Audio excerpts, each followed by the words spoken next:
नमस्कार साथियों, सहारा इंडिया से जुड़ा विषय आपके बीच में लेकर आया हूँ।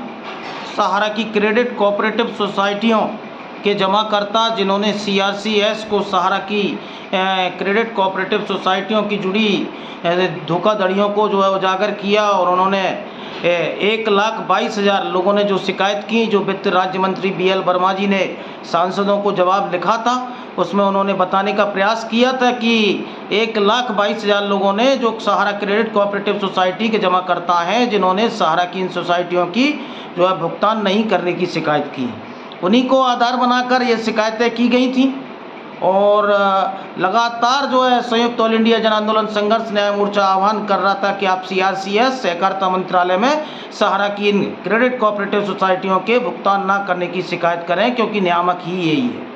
तो एक RTI लगाई गई और RTI के माध्यम से ये पूछा गया कि इनका जो है जिन्होंने शिकायतें की हैं तो क्लेम उनको मिलना चाहिए और क्लेम उनको नहीं मिलना तो क्या कारण है, और इसका क्या कारण जो है सहकारिता मंत्रालय ने बताया है। RTI के माध्यम से जो जवाब आया है वो आप तक पहुंचाने का काम कर रहा हूं कि जिन्होंने इसके पहले रजिस्ट्री के माध्यम से अपने भुगतान के जो है सर्टिफिकेटों को, आवेदनों को जो है सहकारिता मंत्रालय तक पहुंचा था और सहकारिता मंत्रालय ने उस पर आगे आकर जमाकर्ताओं को भुगतान क्यों नहीं किया।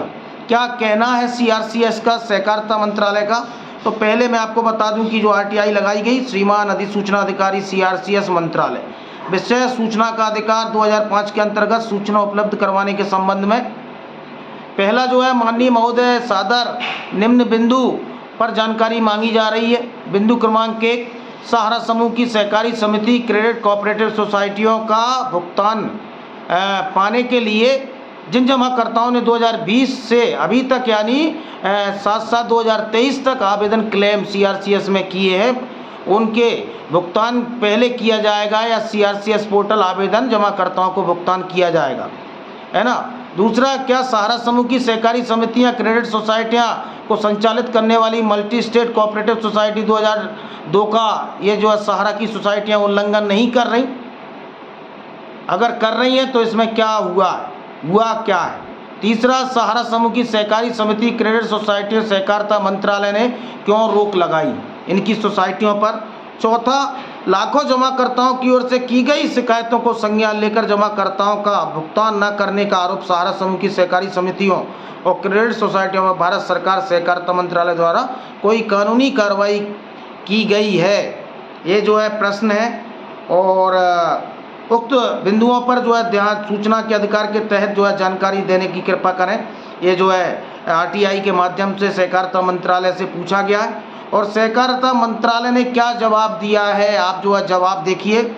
1 से 4 के संदर्भ में, यानी कि जिन लोगों ने सीआरसीएस में अपने डाक के माध्यम से जो शिकायतें की हैं, तो सहकारिता मंत्रालय का क्या कहना है कि 1 से 4 के संबंध में सूचित किया जाता है कि कार्यालय में दैनिक आधार पर सीधे विभिन्न एजेंसियों के माध्यम से परिपक्व जमा अदायगी करने के बड़ी संख्या में आवेदन प्राप्त हुए हैं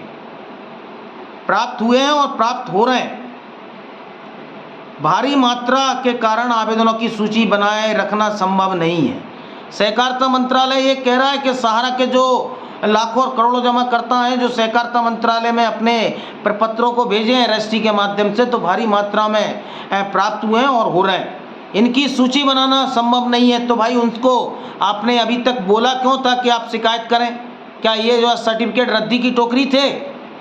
कितना जो है नियामक आम जमाकर्ता के साथ में छलावा कर रहा है। भारी मात्रा में प्राप्त हो रहे हैं और इनका जो है सूची बनाना संभव नहीं है। इस संदर्भ में यह भी प्रस्तुत किया गया है कि बड़ी संख्या में शिकायतों को ध्यान में रखते हुए सीआरसीएस ने सहारा की 4 समूह की समितियों की सुनवाई की और शिकायत निवारण को व्यवस्थित करने के लिए निवेशकों को जमा राशि चुकाने के लिए ऑर्डर शीट यानी वेबसाइट उपलब्ध करवाई है। मतलब जिन लोगों ने शिकायत की उनको इन्होंने कोई आधार नहीं माना और ज़्यादा शिकायतों को ही होने के कारण इन्होंने उस पर जो है संज्ञान नहीं लिया और ये कहते नज़र आ रहे हैं कि हम जो है उसको व्यवस्थित नहीं कर सकते। और एक वेबसाइट के माध्यम से mscs.dac.government.in चूँकि कोई संतोषजनक उत्तर नहीं मिल रहा था, इसलिए सीआरसीएस ने सोसाइटियों को नई जमा राशि लेने या मौजूदा जमा नवीनीकरण करने से रोक लगा दी। दूसरा पॉइंट था कि अगर सहारा की इन सोसाइटियों के खिलाफ धोखाधड़ी की शिकायत आ रही थी, ये भुगतान नहीं कर रही थी, तो आपने क्या कार्रवाई करी? इस पर सहकारिता मंत्रालय ने कहा कि इनके नए काम पर हमने रोक लगा दी। सोसाइटी ने इन आदेशों के खिलाफ WPC दायर की, अंतिम रोक लगा दी और बाद में सुप्रीम कोर्ट के समक्ष ये आवेदन दायर किया गया और 29/3/2030 में जो है आदेश जारी किया, जिसमें सुप्रीम कोर्ट ने क्रेडिट कोऑपरेटिव सोसाइटी, सहारियन मल्टीपर्पज सोसाइटी हमारा इंडिया और क्रेडिट कोऑपरेटिव सोसाइटी के जमाकर्ताओं के दावों को प्रस्तुत करते हुए एक ऑनलाइन पोर्टल जारी किया, जिसमें जमाकर्ताओं को CRCS जो है .government.in के माध्यम से लोग ऑनलाइन जो है अपने दावों को जो है CRCS तक भेज सकते हैं और भुगतान पा सकते हैं। तो ये जो है CRCS बता रहा है कि आप ऑनलाइन दावे करें और CRCS ने जो शिकायत करता हैं उनके लाखों और करोड़ों में शिकायत पहुंचने पर वो जो इनके दावों को व्यवस्थित नहीं कर सकता। तो ये बड़ा दुखद पहलू है कि पहले CRCS बोलता है कि आप जो है शिकायतें करें, इनके वित्त राज्य मंत्री BL वर्मा जी बोलते हैं शिकायत करते हैं और उन्हीं शिकायतों को रद्दी की टोकरी में फेंक दिया जाता है। तो ये जो है उस मंत्रालय का चेहरा है, उस मंत्रालय का काम है जिसके जो है सर्वे सर्वा अमित शाह हैं, और आप पुनः उन जमाकर्ताओं से दोबारा शिकायतें ले रहे हैं जिन्होंने सबसे पहले सतर्क होकर इनकी धोखाधड़ियों को उजागर किया। और करीब 1,22,000 ऐसे लोग थे जिनका अपने पत्र में BL वर्मा जी ने जिक्र भी किया था। लेकिन आज लाखों और करोड़ों जमाकर्ताओं को पहले प्राथमिकता में ऐसे लोगों को भुगतान देना चाहिए था जिन्होंने सहारा की इन सोसाइटियों को, इनकी की जा रही धोखाधड़ियों को सार्वजनिक रूप से नियामक तक पहुँचाया। और वो सजग थे और वो सजग हैं। आज यही कारण है कि आज ये सरकार जागी है और ये 5,000 करोड़ का भी पोर्टल आया है। लेकिन सहकारिता मंत्रालय आम जमाकर्ता से कोई वास्ता नहीं है और आम जमाकर्ता के हित में सोच ही नहीं रहा। 5,000 करोड़ के लॉलीपॉप से कुछ नहीं होने वाला। 86,673 करोड़ का संपूर्ण भुगतान और करीब 2 लाख करोड़ की ये पूंजी बनती है, उसका जो है भुगतान मोदी सरकार करवाए। ये आगामी चुनावों में मोदी सरकार को गंभीर चुनाव परिणाम भोगने पड़ सकते हैं। तो निकलो बाहर मकानों से और जंग लड़ो बेईमानों से, निकलो बाहर मकानों से और जंग लड़ो बेईमानों से। इस लड़ाई को बड़ा करते रहें। ज़्यादा से ज़्यादा लोग न्यूज़ दुनिया चैनल को लाइक एवं सब्सक्राइब करते रहें। बहुत बहुत धन्यवाद, आभार।